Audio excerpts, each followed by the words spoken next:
کہ کفر پہ قائم معاشرہ تو زندہ رہ سکتا ہے، ظلم پہ قائم معاشرہ زندہ نہیں رہ سکتا.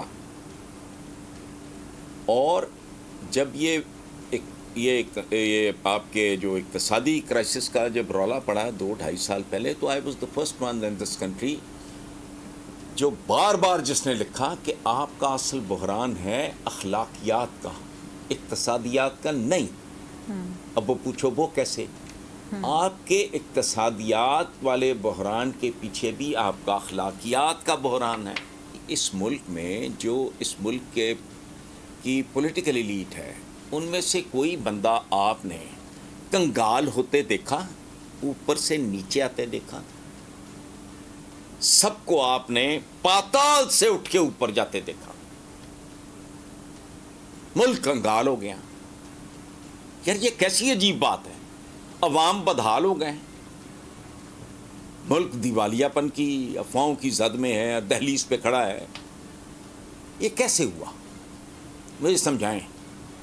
اس ملک کا کوئی پولیٹیشین بینکرپٹ کیوں نہیں ہوا؟ Please tell me. بتائیں مجھے. اور اس ملک کا کون سا پولیٹیشین ہے جو پیدل نہیں آیا یا 50 cc ہونڈا پہ نہیں آیا اور وہ ارب پتی نہیں بنا؟ وہ بتا دو مجھے. یہ مہم جو ہیں، یہ اس ملک کی جمہوریت نہ جمہوریت ہے. اس ملک کی سیاست نہیں ہے. ہم گوروں کی پھینکی ہوئی ہڈیاں جیسے ہم ان کے لنڈے کے کپڑے استعمال کرتا ہے نا ہمارا غریب آدمی، اسی طرح پوری کی پوری قوم ان کا. پچھلے دنوں میں دیکھ رہا تھا پتہ نہیں کیا کوئی عجیب سا قانون ہو. میں نے کہا یہ اس طرح کے قانون مہذب ملکوں کے لیے ہوتے ہیں، ہمارا ابھی سٹیج نہیں. ویسٹ ہمیں کہتا ہے پھانسی جو ہے اس کی سزا جو ہے وہ ختم ہونی چاہیے. وہ ہمارے یہاں نہیں. ہم ابھی اس سٹیج پہ نہیں آئے. ایک بات کو سمجھیں.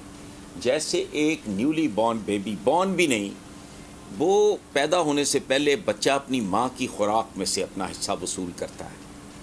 وہ انہیل کرتی ہے آکسیجن، وہ اپنا شیئر اس میں سے لیتا ہے. جب نومولود ہوتا ہے اس وقت آپ اس کو بھنا ہوا مرغ کھلاؤ گے، کوبے بیف اس کے منہ میں ٹھونسو گے، کیا ہوگا؟ تو قوموں پہ بھی ایک فیز ہوتا ہے. ہم تو ابھی لڑکپن کی فیز میں بھی داخل نہیں ہوئے.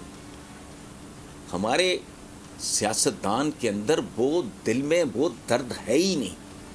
آنکھ میں ویژن نہیں، دل میں درد نہیں کہ میں نے اپنے لوگوں کو اوپر اٹھانا ہے، ان کو اپ گریڈ کرنا ہے. اس ملک میں ایجوکیشن بھائی کمال ہے. 75 سال ہو گئے. ملک کا نام اسلامی جمہوریہ، اور بنیادی احکامات کیا ہیں؟ علم حاصل کرو چاہے چین جانا پڑے. محبوب ترین ورد کسی بھی آدمی کا، میرے جیسے جاہل کا، کیا ہو سکتا ہے؟ رب زدنی علما. یہ ہمیں سکھایا گیا ہے. بندے اچھا وہ جو سو کالڈ آپ کی ایجوکیشن ہے وہ انتہائی گھٹیا ہے. کوالٹی ایجوکیشن کا اس ملک میں غریب بچے کی بات کر رہا ہوں، میجورٹی کی، جنہوں نے یہ ٹاٹ سکولوں میں یہ سرکاری کیسے ٹھیک ہوگی؟ کیا کہتے ہیں؟ آپ بھی اتنے پرانے تجزیہ کار ہیں، آپ لکھتے بھی ہیں، آپ بات بھی کرتے ہیں، سب لوگ بات بھی کرتے ہیں. پھر کبھی مایوسی کی جب باتیں سنتے ہیں ہم آپ جیسے سینئر سے تو دل برداشتہ بھی ہو جاتے ہیں ہم لوگ. پھر یہ صحیح کیسے ہوگا سب کچھ؟ ہم یہی باتیں کرتے چلے جائیں گے، کون کرے گا ٹھیک ان سب چیزوں کو؟ اس نظام کو پرو عوام کرتے ہیں. اس کا اور یہ کیسے ہو؟ اس کا ہر نظام جو کرتے تھرتے ہیں نا وہ کریں گے. میں نے کرنا ہے، آپ نے کرنا ہے. جی. People who are calling the shots in this country, مختلف جو ادارے ہیں وہ مل بیٹھیں، سوچ لیں کہ پرو عوام کرنا ہے. جو کچھ بنانا ہے، جو کچھ کرنا ہے، وہ صرف یہ سوچ کے کرنا ہے کہ اس سے عوام کو کتنا آرام، سکھ، سکون اور عزت ملے گی. ختم. اچھا حسن صاحب، عوام کے آرام کے حوالے سے بڑے آدمی کو صاحب صدا بڑی ملتے اچھی نہیں باتیں دیکھی کر اس رہے ہیں. ملک میں.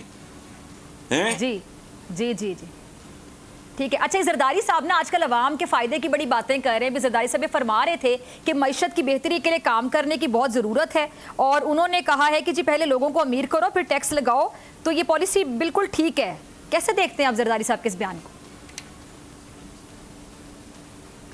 دیکھیں میں تو ایک موٹی بات جانتا ہوں، زرداری صاحب اور نو زرداری صاحب، شہباز صاحب اور نو شہباز صاحب، میں تو ایک ایکڈیمک بات بیٹا آپ کی خدمت میں عرض کر چکا ہوں کہ جب تک پورے کا پورا سسٹم پرو عوام نہیں ہوتا، پہلی ترجیح عوام، دوسری ترجیح عوام، تیسری ترجیح عوام، اگر یہ ہے تو ملک سنبھل جائے گا، نہیں تو جو مرضی کر کے دیکھ لو.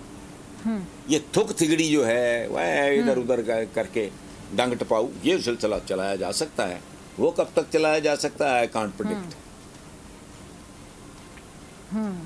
اچھا ابھی جو اتنی پارٹیاں بن رہی ہیں، یہ دھڑے، وہ گروپ، حسن نثار صاحب کو یہ دھڑا، کوئی یہ گروپ، پھر جہانگیر ترین صاحب کی ایک نئی سیاسی جماعت بننے جا رہی ہے، پھر کچھ لوگ کاف لیگ کو جوائن کر رہے ہیں، پھر ہم دیکھ رہے ہیں کہ پنجاب میں بڑے متحرک نظر آ رہے ہیں زرداری صاحب، یعنی پیپلز پارٹی شاید آگے جا کے اپنا جو کھویا ہوا ایک ووٹ بینک ہے اس کو گین کرے اگلے الیکشن میں. پنجاب میں بیٹھے ہوئے جو یہ زرداری صاحب ہیں، کافی لوگوں سے ملاقاتیں بھی کر رہے ہیں. تو یہ اب یہ جو سارا کچھ ہو رہا ہے اس میں عوام کے لیے کچھ ہوگا یا یہ بھی صرف سیاست ہوگی؟ نہیں، میرا نہیں خیال کچھ ہوگا. اس کی وجہ ایک اور بھی سن لیں، کھویا ہوا ووٹ بینک کھوئی ہوئی جوانی کی طرح ہوتا ہے.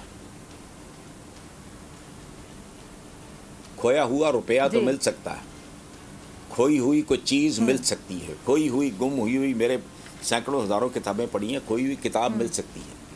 کھوئی ہوئی جوانی کسی کو نصیب نہیں ہوتی. ووٹ بینک کھوئی ہوئی جوانی کی طرح ہے. اگر جوانی میں کھو جائے تو کھوئے ہوئے بچپن کی طرح ہے، وہ نہیں واپس آتے. اور basic thumb role,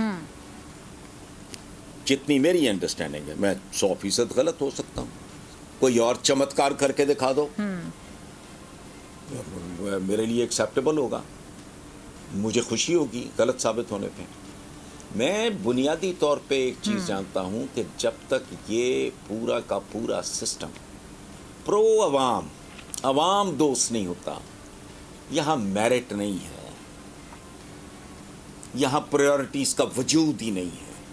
priority number 1 اس ملک میں کیا ہونی چاہیے نہیں پتا. اکانومی کی بات کرتے ہیں، ان کو تو یہ تمیز نہیں ہے. یہ مختلف شعبہ ہے زندگی کے، انڈسٹریلسٹ کو، تاجروں کو ملتی ہے اس ملک کی پولیٹیکل، وزیر اعظم، وزیر خزانہ وغیرہ ٹاپ کے چند لوگوں کو ملتا ہے، میجورٹی تو نیچے ہے.